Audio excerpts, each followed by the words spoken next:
So as I mentioned, tonight there's a Republican debate, and it's good to be prepared. And part of that is knowing who is most likely to lie during the debate. Angie Holland has been fact-checking since 2007 when the Tampa Bay Times created PolitiFact.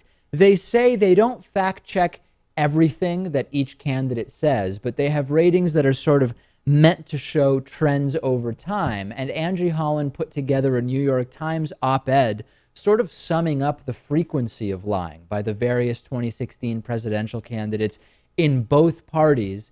And I have to tell you, the results are both not at all surprising, but simultaneously stunning. Let's put up a graphic of the statements since 2007 by presidential candidates and different politicians. As you will see here, the worst liars of the campaign at the top of the list are Ben Carson and Donald Trump. 84% of Carson's statements that have been fact-checked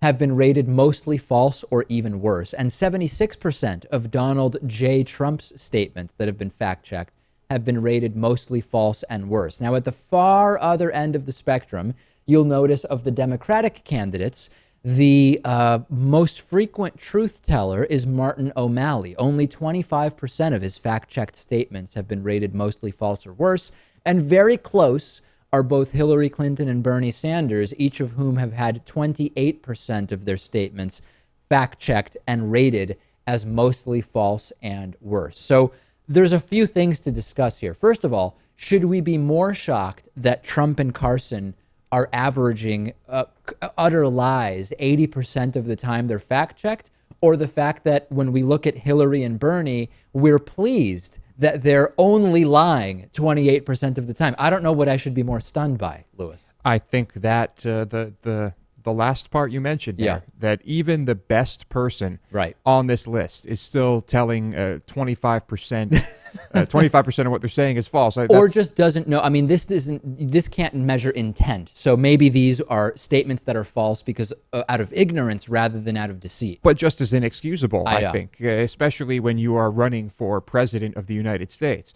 So, yes, I think that is the most shocking part. The part about Trump and Carson doesn't really surprise me. I know everything they say is bull. The real problem with this study or chart is confirmation bias, which is there's a tendency to search for or interpret information in a way that confirms preconceptions. And as the author of this article, Angie Holland, admits, they fact-checked some candidates more than others, and that will definitely influence the results.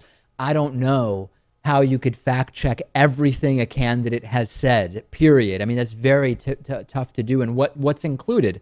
When you say the name of the state that you're speaking in, does that count as a true statement, merely recognizing, hey, it's great to see you, Des Moines? Was that a true statement? It's really tough to say we have wall-to-wall coverage of this. So we have to keep that in mind. But the numbers are interesting nonetheless, and I'll mention President Obama, one of the most fact-checked individuals since 2007, one of the most honest, according to this study. Yeah, that's interesting. Now, I think, Dave, if we were to host one of these debates, I think we would have to have a massive team of fact-checkers start the debate with questions that will require answers or that they might give specific things on, policy things. And then at the end of the debate, have that fact-checking team, provide you with who lied, who didn't, and address that once again at the end of the debate and call people out. I think that would be easier. I think if you say, we're just going to fact check everything said within this hour and a half or 2 hour period, that I think would be very interesting to see.